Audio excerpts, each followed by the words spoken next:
Now in its 20th season, the South Bank Show returns now on Granada with Melvin Bragg.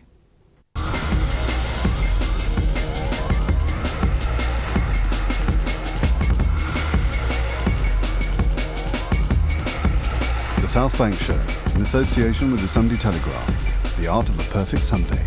In a moment, the South Bank Show's 20th season opens with Victoria Wood.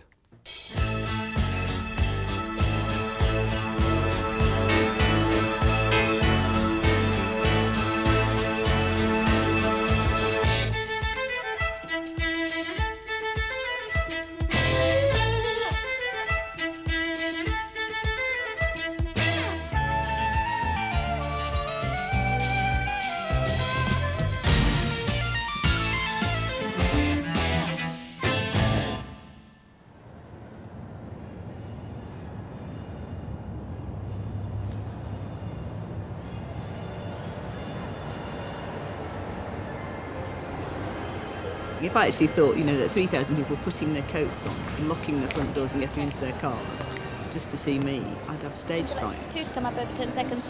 Follow spots to snap on upstage left and announcement.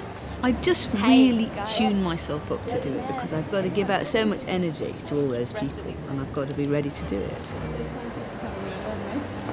Okay, I can't think of any reason not to start. I've wanted to be famous since I was tiny. I can remember that from before I was 5, wanting to be famous.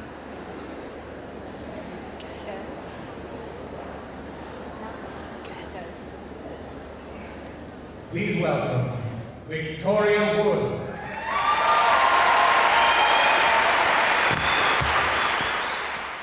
This is where I tried to get all those years ago, and now I'm here, and the least I can do is enjoy it, and I do really make the most of it, and I think that gives me an extra edge on the stage.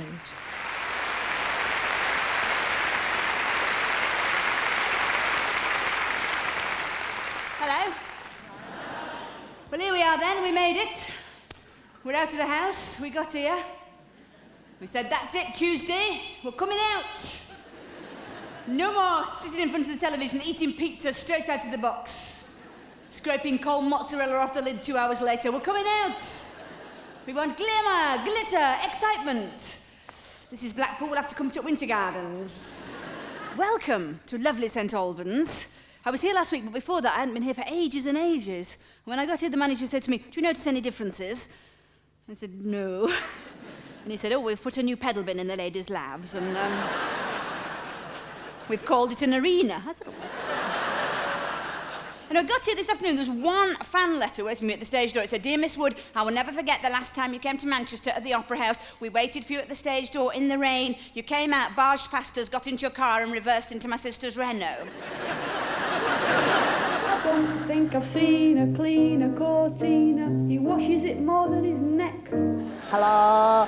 I said, can I see the doctor? She said, I'm afraid that's not possible. I said, well, can you draw me a picture of him? Just 2 coffees, no sweet.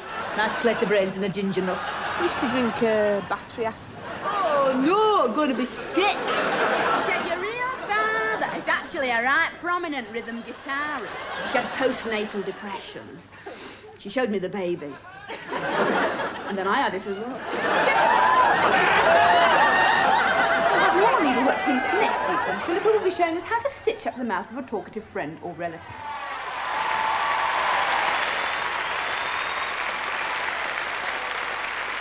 She curtsied, then looking up to the familiar faces in the gallery, kissed her hand.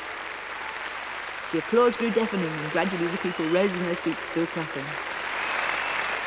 The theatre stood and cheered and stamped, while Lynn bowed and smiled for an eternity. Victoria Wood was Britain's first female stand-up comedian, and she remains the biggest crowd puller in the country. She was recognised on the television programme New Faces and went on to sing her comic songs every week on That's Life in the mid-70s. Since then, she's been acclaimed as an actress, a playwright, a TV sketch writer and screenwriter. She's dedicated this year to a national tour, which has its climax next week at the Albert Hall in London. Director Nigel Wattis followed her as she created her one-woman show and took it on the road. But we caught up with her as she arrived in Blackpool, near the beginning of the tour. Well, this is the 3rd weekend, so it's not... No, I'm not nervous now. I'm really, really glad to have got it all together. Leicester was great, Sheffield was great, Ipswich was great. Blackpool, you know, I don't know what it's going to be like. This is the first time I've come away without any children. So this is the first time I've had to leave them both in school, which I feel a bit lousy about. It's much more fun if I can have them with me, but I think it's better for them if they stay behind.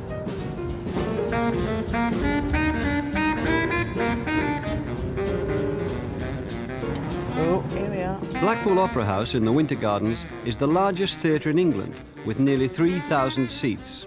Only 3 solo performers can fill it consistently: Shirley Bassey, Ken Dodd and Victoria Wood. Wood tours with just one old suitcase for her props and makeup. I don't think I've been here before. You know, I think I've done the other one. Which one's this? this is the Opera House. Oh, perhaps, But I think- perhaps I have. Is this the one where they have the ballroom dancing? She has a stage manager and a sound engineer, and that's the entire tour party. Well, if he's been here before, then I. Yeah. So which is this? This is the new Yamaha. And it hasn't been tuned yet. It's due at 3 o'clock.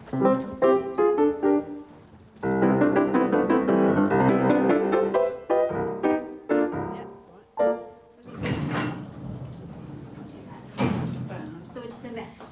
Right. And then your number 1, of course. And it's got a fridge. Let's go to fridge. So you've got cold drinks, no ice. I've had that blue suitcase for ages and ages. I've had the folder with the jokes in. I've had since 1983. You know, I've kept a lot of the same things over the years since I first started working in about 82 or 80. I'm not superstitious, but there's something I like old things. I don't like to get new things just for the sake of it. I mean, you know, it's nice to have the same things around you.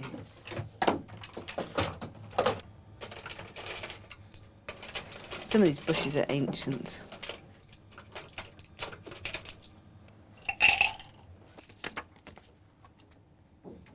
I woke up really, really late this morning, so I'm shouting at my children.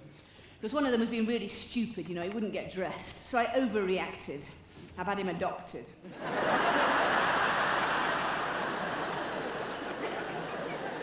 No, it's all right, I'm going to collect him from the social services tomorrow.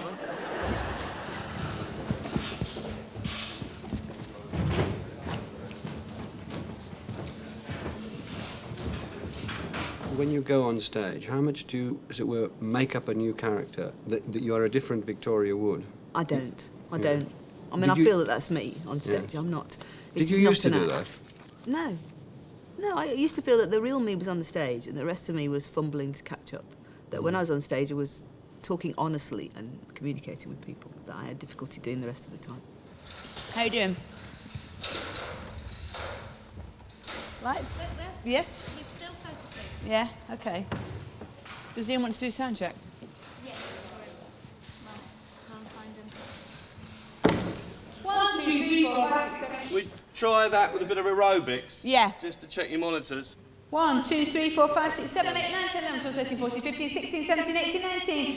Hi! Sorry I'm late. Welcome to Step. I'm Hayley Bailey. Welcome to Step with Hayley Bailey. I'm very much in love with the simplicity of being a stand-up comic. You know, we have lights, but we don't have a set, we just have a piano, we just bring the audience in, we just do it. You know, it's a very simple operation. We'll take the greens down a bit, see what that looks like. I don't want it any less bright, really. How do you see the audience? I don't want to see them at all. I want them to be a black mass. I want them to be an audience that I can get a sense of. I don't want them to be particular people.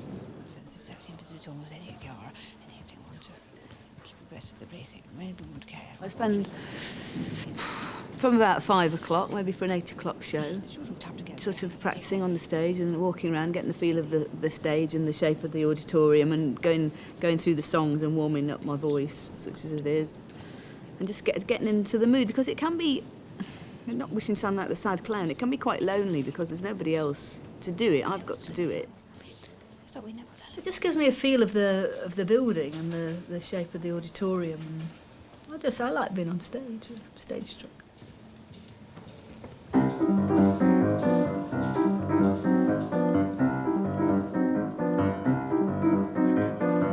God, you know, I thought you read it in a magazine. Squeak, a practically antique. I know how to feel about 13, well, most days don't. God, I'm such a bomb. sod. I read the tea leaves in my cup, but all that they ever seem to say is for Christ's sake, grow up. Oh, flip, I need to get a grip. I've never learned to ski or punt, go easy. Ooh, ah, fasten on the bra, we're twisting it around the front, how sleazy. God's sake, give a girl a break. Why am I so insecure? I could take a header into vintage cheddar and still not be mature. T.E. born in 53, the middle of the baby boom. Didn't dance, never had a chance, there was never any bleeding room, quite frankly, boo, boo. I'm in a Victoria Wood was born in 1953 near Bury in South Lancashire. The first of two houses where she grew up was in a terrace on the Tottington Road. My house was that one on the end there with the tree and the roses. My main memory of being in this house has been in that bedroom up there. And I was sitting in bed reading books because I was a compulsive reader even then. I don't remember having any friends. I don't remember anybody coming to the house or anything like that. I just used to play with my sisters mainly. Like, the social life hadn't really kicked into gear. And then it never did, because then we went up to this big house on the hill and nobody came to tea at all. We had to bribe people to come and visit because it was a 1.5 mile walk from school.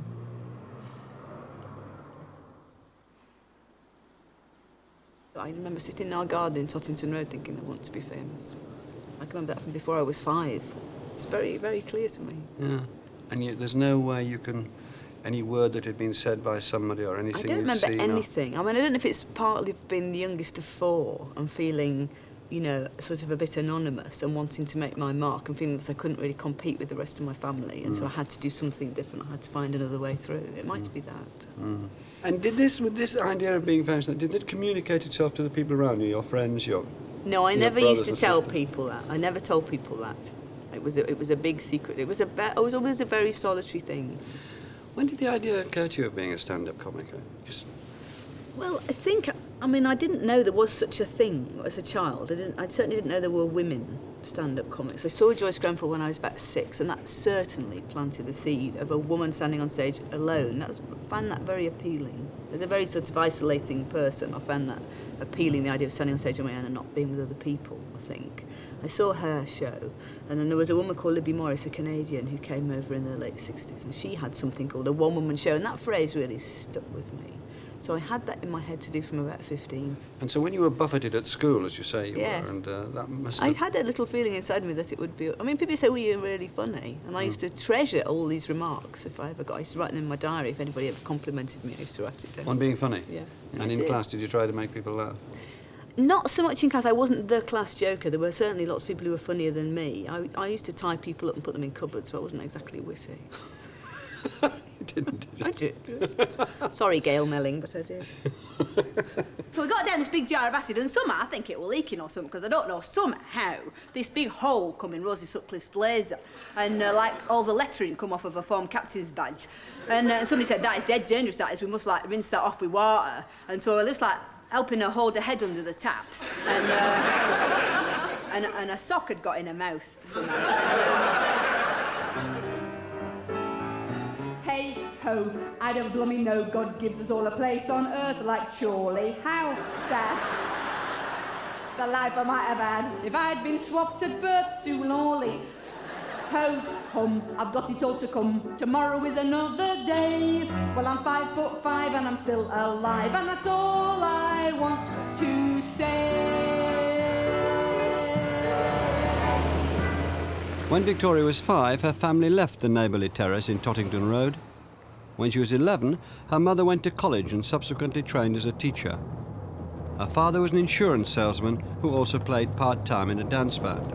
I used to play the piano with him. That was the main thing that I did with him, because he was a frustrated entertainer. He'd done shows in the Navy and things like that. He would have loved to have done what I did. I suppose this is the right road. I've never actually driven from Tottington to my other house. I wrote the names of the notes underneath a piece of music that I knew, Polly Wolly Doodle. I taught myself to read music from that, and I did have lessons, but I couldn't cope. I couldn't cope with being with the piano teacher in the same room. I was too shy. I used to sweat. My hands used to slip off the keys. I was so nervous. So I stopped going to piano lessons. And so I started playing on my own, and I thought, well, my parents will be cross if I play the piano because I'm not having lessons. So I used to play piano in secret. And when they'd gone out, I used to run to the piano. I used to dream about playing the piano. And then when I heard their car come up the drive here, I used to get off the piano and close the lid, and the piano would be still steaming, and I'd run to another and put the television on. For years I did that, just something that I did in private. And then they said, we know you play the piano. And then I started having lessons again when I was 13. I played anything I could read. I was very good at sight reading. Having lessons, are you? Professor Hartley. Oh, yeah. Should ask for a refund. And when we lived in a very strange way, we all lived in separate rooms in my house. We lived in this big house on a windswept hill on the moors. And I had a room with a piano and a television in it. And I either watched television or played the piano or read or ate sweets. And I just did those 4 things, usually all at the same time. And I've based my career on at least 3 of them. I was left to my own devices. So I lived in a very odd world. I don't know if I was obsessive because I had nothing else to do or whether I was just like that anyway. I think I have a streak of that in me anyway. And, you know, even if I'd lived on a road and had tons of friends, I think I would have been a bit like it. But it was certainly, it was a way of filling up time as much as anything.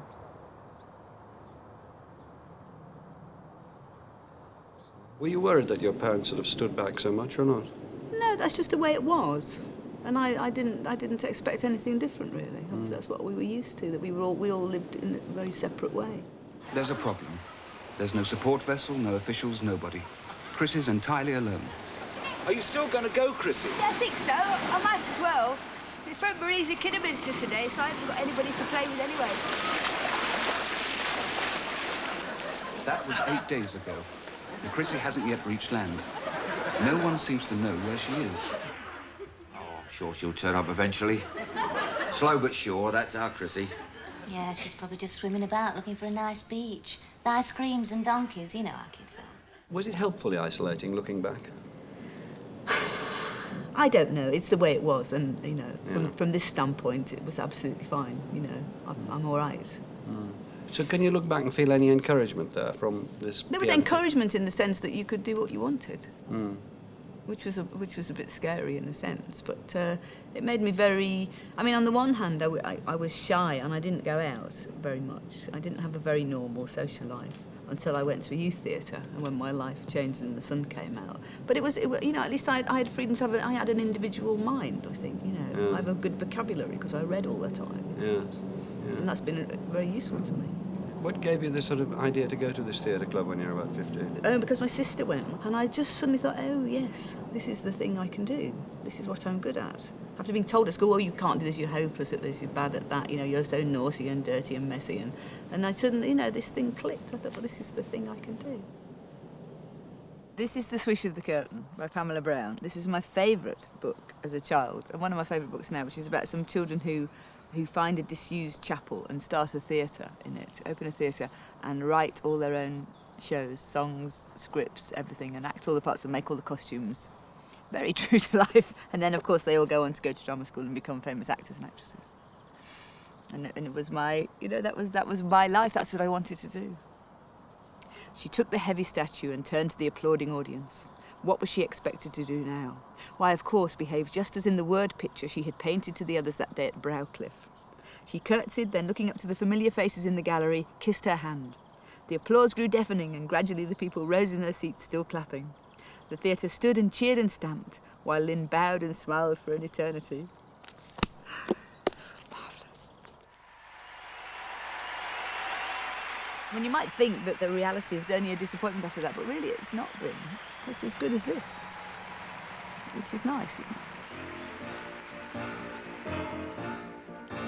Oh, I'm 17 and I live round here, and it's not so bad. And oh, my sister's left, so I'm just at home with my mum and dad. But oh, I'm really looking forward to when I won't be here, when I fly away to a better day. That's my idea, it's my best idea, it's a great idea. And oh, I had this job and it weren't much cop, so I packed it in. And oh, my man went mad, she said, what have you done? Said I packed it in. I just walked out, I packed it in. 'Cause oh, somewhere round the corner and headed straight my way, I can see so clear I won't be here. I'll have a better day, a better day. Does that song come out of something you remember very much of your teen? No, it comes out of how I perceive people to be living at the moment, really. It's not from my own life, where I've managed to achieve a lot of the things I wanted to do, but I'm very aware of a generation of people who have no chance of getting away. That's what their song is about. You see that just... See that around me now, since the 70s and 80s. Sort of this marooned youth, really. Yeah. I mean, I think, you know, the 70s weren't brilliant, but there was a hint that you might one day get a job or that things might improve, and they did improve, and then they went down again. I mean, it's happened to people twice. People lose hope. Oh, what they say at school and like on the news, it's all a con. 'Cause look at me, I have these dreams and they won't come true. Like they say, dream on, me mum says that. Dream on, Andrea, dream on, Andrea.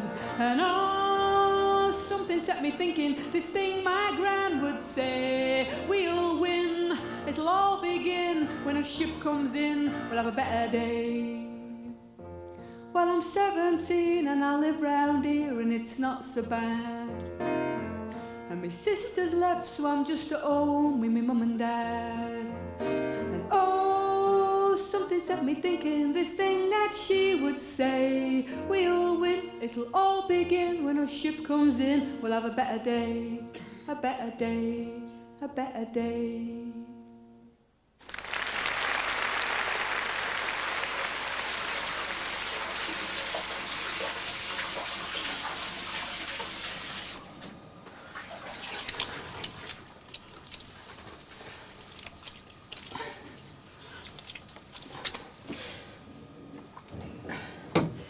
I'm just relieved to think that I've come off and nothing awful happened. I mean, I can't deny that it's an effort to do.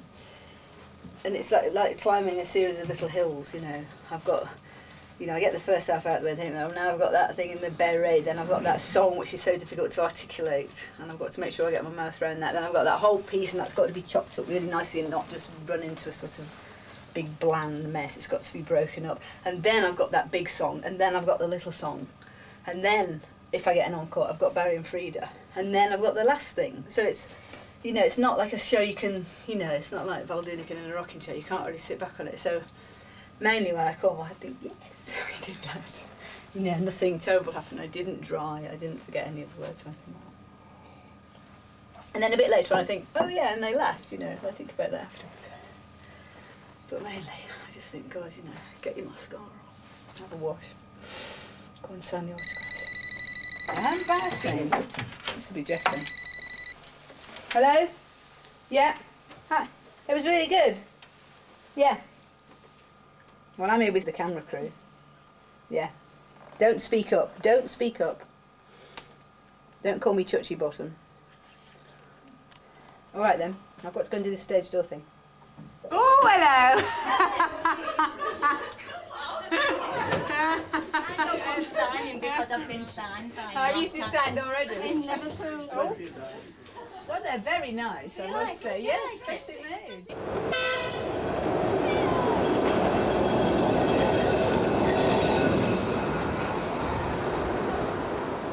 People project onto me, they project onto any performer that they see on the television. They have an idea of what they think they're like.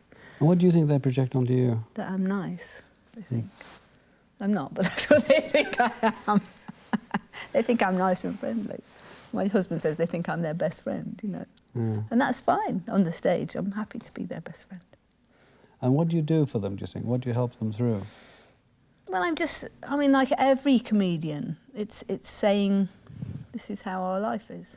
And it's a really important part of people's lives in comedy, so it's an important part for everybody. Look, if I go out of the photo, wouldn't that be better? No, I don't need to crouch down. Oh, don't you? Be myself. Be yourself. That's how I am.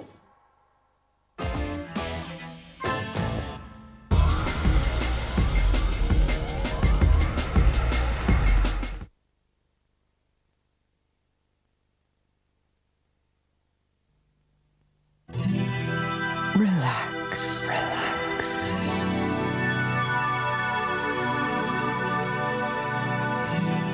Empty your mind. Empty your mind. Of everyday stress. Of everyday stress.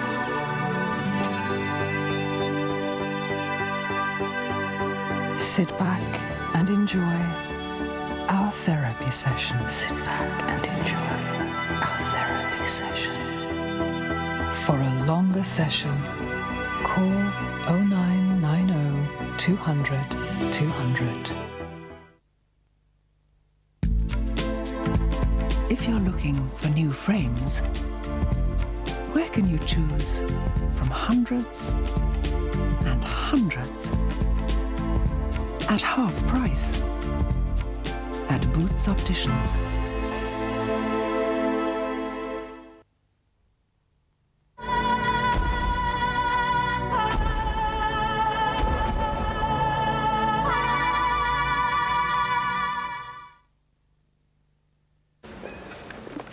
Oh, is this a new handbag? It's my interactive language laboratory.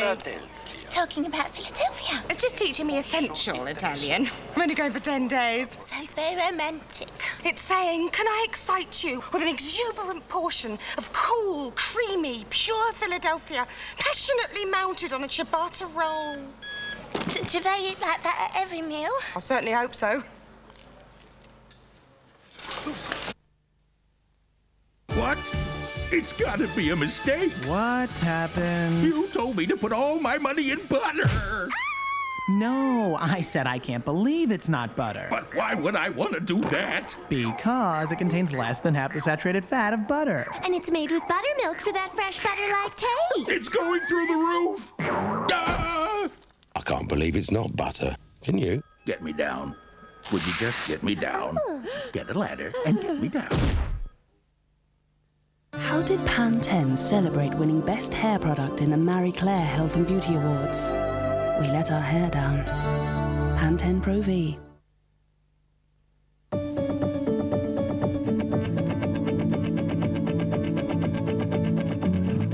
New Dolmio stir-in sauce. You spend less time making it. So, you can spend more time enjoying it.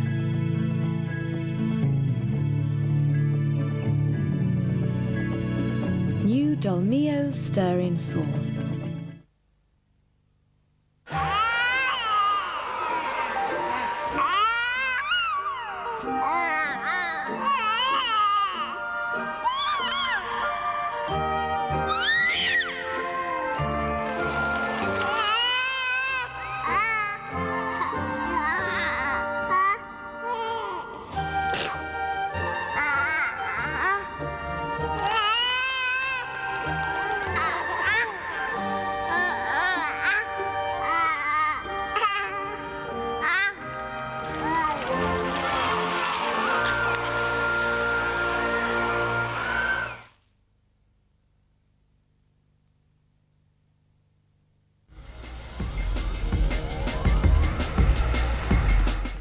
Cause this is real life, which is always such a mess, badly designed, under-rehearsed, no proper tunes.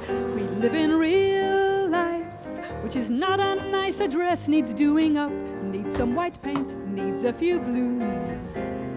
Life is a fan club and I'm not a fan. Victoria Wood started writing her show back in January.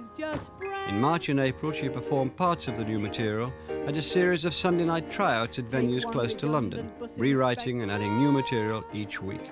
We joined the long-term unemployed. You can't do comedy without an audience. Apply to funeral direct. I'll assemble a show that's full of old stuff so that I know it's going to go well, and then I put in more new bits, less old bits. At St Albans, she'd decided to experiment with one of her routines by playing it as a character rather than in her own voice. This called for an extra stage prop. I'm going to probably hide them in the piano and put it on. Well, not a new bit, an old bit. What's the pointiest one? That's the pointy one.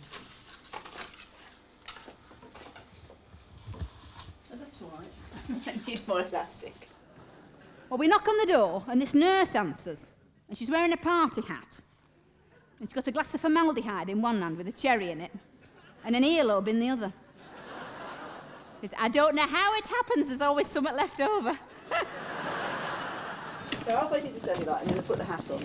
And that's going to transform me instantly into another person. It's wonderful. Is that going to be in the first or second That's in the first half. I'll give you a running order, but when I ran through it this morning, it went on forever, the whole thing, so I might have to, snip a bit out. It was 1 hour 20 minutes when I went right through the whole thing. What was it last week, in the end? I don't know, it felt like forever. About 110. Yeah, it was about 110. I wasn't, terrible because I was night. expecting like Terrible 115.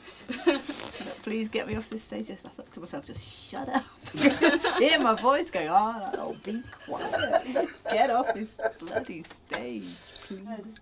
'Cause this is real life, which is always going to be like a toupee, hurting your head, showing the joint.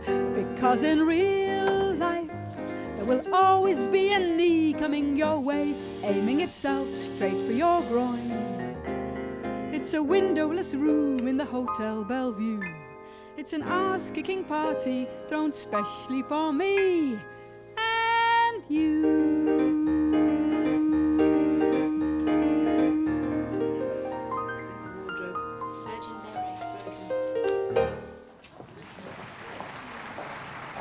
Hello.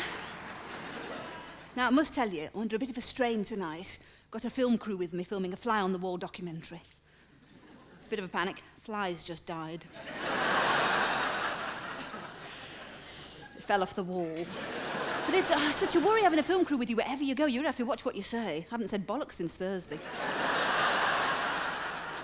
Is there any way you can identify what makes a good joke, or is that impossible? It's rhythm, really. It's rhythm, it's unexpectedness, it's the sound of a word. It's like Neil Simon saying consonants are funnier than vowels. It's picking all those things. It's having a sense of what will work. It's surprise. It's having things coming off the offbeat instead of the onbeat. It's a lot to do with music, really. The only thing I could find to put on this morning was a body. Body. I've got it on there. Fantasy. This is by Fantasy, this body. I have got one made by Burley.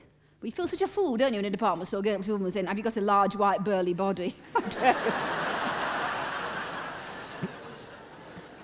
But they're such a faff, aren't they, bodies, to get on and to get off. I mean, I've got friends who wear tights and knickers and a body and like a little dress or trousers, and they go out for a few drinks and they sit there and they go, oh, sod it, Angela, let's just wet ourselves.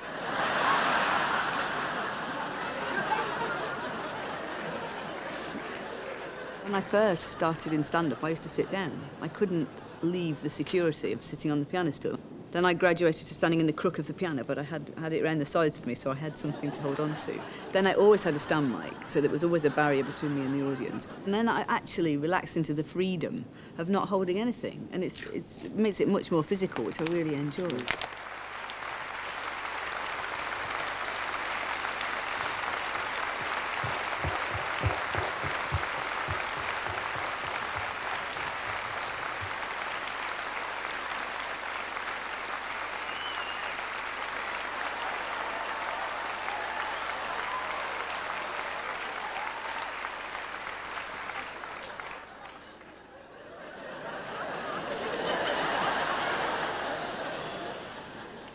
Hello. I'm collecting. We're not allowed to call out and draw attention to ourselves. But we can do quite an interesting rattle. Plus, I'm looking for my friend. Have you seen her? Kimberly. She's really tall, she's really platinum. She had these hair extensions. Took ages to do, took 8 hours. Well, 4 for each armpit. So she's got this new job now. She's working in a health club and gym, really upmarket. It's converted from an abattoir. So there's loads of hooks for your leotard.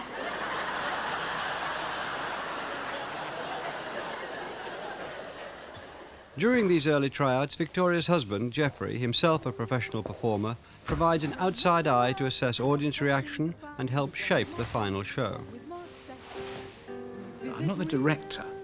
I just notice things that occur to me, and if, when I tell her, she thinks they're worth noting, she will take them into account. A scene if, say, half the audience is laughing, but another half of the audience isn't laughing. I'll try and work out why that is. A sweet old couple had a party, 'cause they'd been married 60 years. Sat hand in hand and hale and hearty. The local press were all in tears. The woman from the news said, Ivy, what's helped your marriage last so well? She looked at her husband, then said with a wink, regular sex with the Coleman, I think.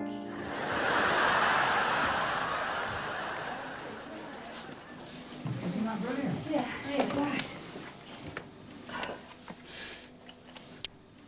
Sorry. How long was that? Oh, it was a long time. It was. As long as that was... In total, it was an hour and 22. Yeah. The opening bit was 22 minutes and 12. Yeah. And then up to the new song it was 28, and then it's real life it was 53 minutes. That's all right then. That's the first half. We've done it. The first half will be the first half will end up about 55 then. Yeah, that's all right, isn't it? Which is exactly what you want. Yeah. It was much better. The hat. Yeah. It was. Because somehow those lines are much better coming out from someone else's mouth I than know. yours. People don't like to hear me say arse, you know. The British public. It's my beauty tip, Amy. I've been giving you my beauty tip. You have to wash your face for a minute. And that's it. To loosens all your dirt. That's your pores. Like a bit of a massage. Yeah, yeah. What do you wash yours in? Oh, any old thing. It doesn't matter as long as it's for a minute, you know. Brillo pad, anything will do.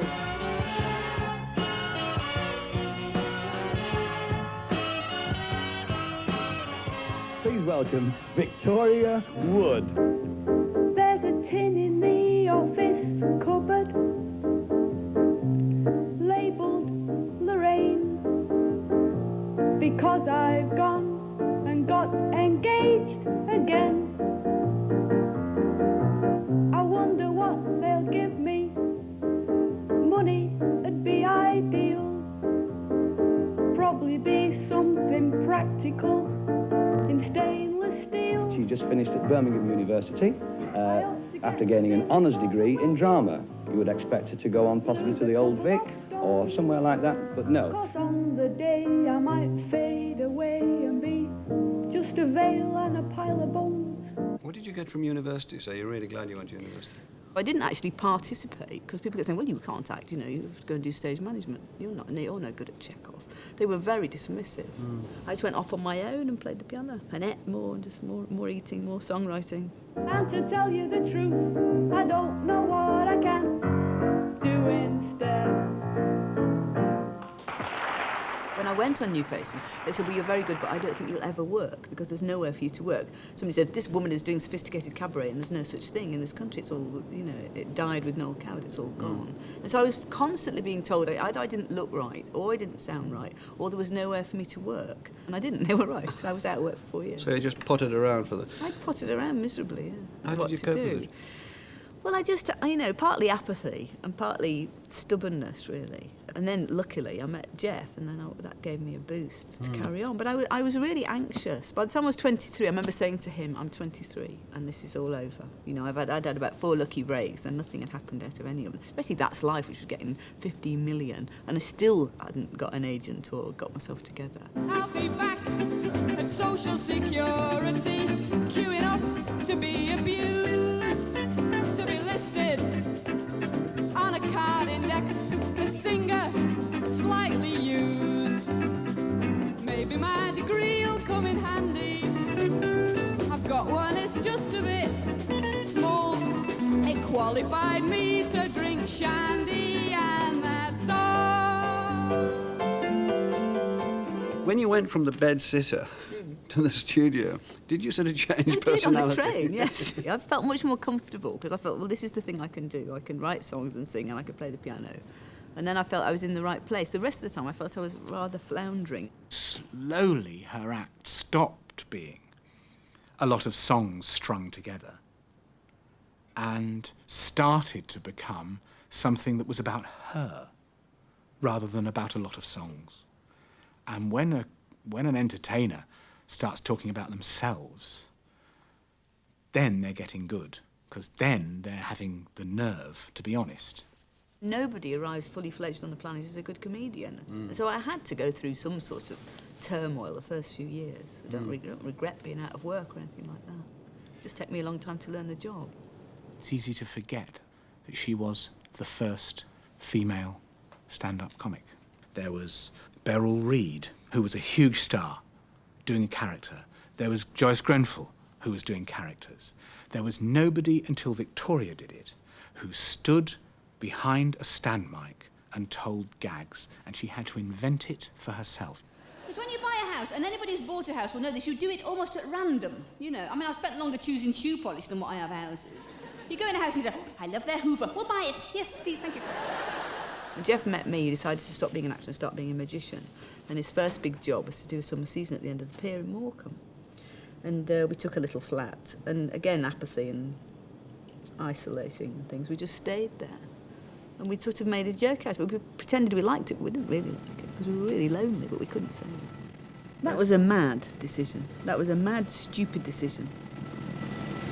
That street to the left of the market, that's Oxford Street. That's where we used to have our flat. Jeff and I had a flat on the first floor.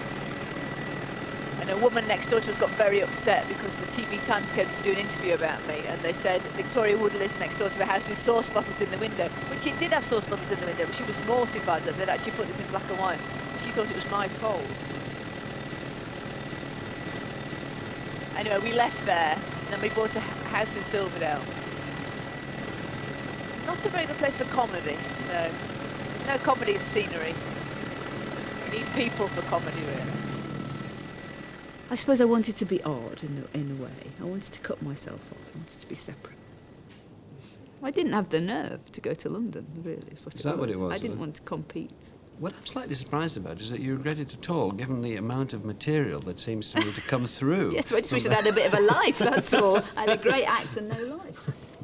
I was posed endlessly on piers and in front of shooting galleries, you know, and that was Northern Funny Girl. That's who I became. I was a Northern Funny Girl.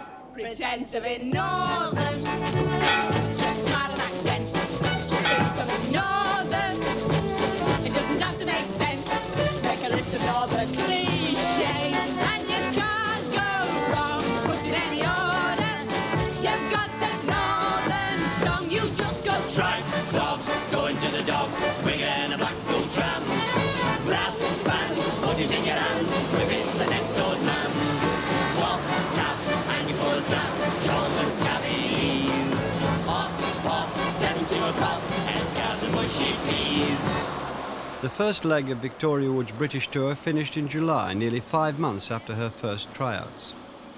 The final performances were in Manchester, a few miles from the town where she was brought up.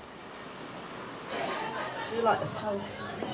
It's the theatre we used to go to when we were little, to see the pantomime. We used to sit at the back, right at the top. The gods. When I was little, you know, there was no party bags or no consolation prizes, none of this everybody has to go home with something. When you played musical chairs, if you were out, you were out. I mean, out in the street, go on. It's raining, Mrs. Pickering, I mean it. People would expect me to say, didn't that feed your sense of being brought up there? Didn't that give you a head and shoulders start in humour? Yes. Being in Ramsbottom and all that northern humour that we're all supposed to have. I mean, wasn't that a flyer of a start? Well, was it? Well, it was very, like I said, it was very isolated. You know, we were on this hill. We didn't have any neighbours. Nobody ever came to the house. But certainly, I found when I started writing that I had been fed in all sorts of ways I was not even aware, and that people were coming out of my pen that I had not ever been aware of hearing, but all those voices and all those people, they'd soaked into me somehow. And you know when you do pass the parcel now, you have to put a little prize in each layer so that each child who unwraps a layer gets a prize. None of that when I was little. You were lucky if you got one at the end, you know. You'd unwrap the last thing and go, there's nothing in it, Mrs. Pickering. No, that's life, that is. Think on.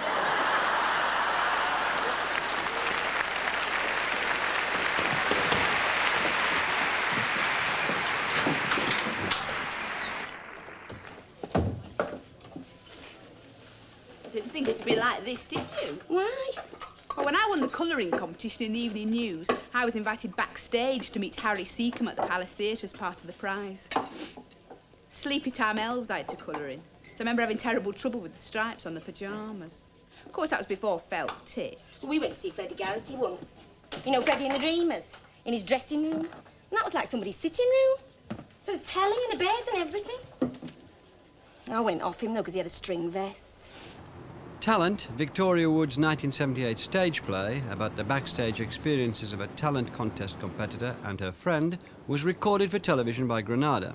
The head of drama there, Peter Eckersley, immediately commissioned her to write 2 new plays especially for television, and then her own series.